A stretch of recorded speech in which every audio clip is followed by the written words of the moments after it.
Hey everybody, today we're going to learn how to set up custom automation rules on your iPhone. First, open the Shortcuts app. Tap directly on the Automation tab located at the bottom center of the screen layout.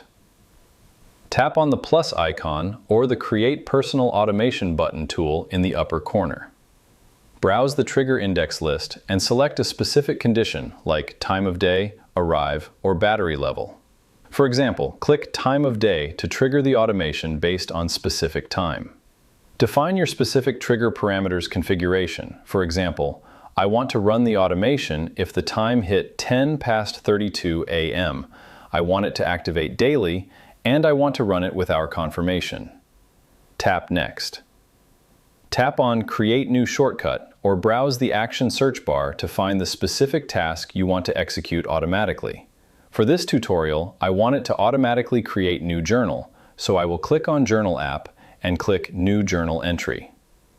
Now, every 10:32 a.m., my iPhone will automatically create new journal entry. And that's it. I hope it helps you in your current and future project. Thank you for watching.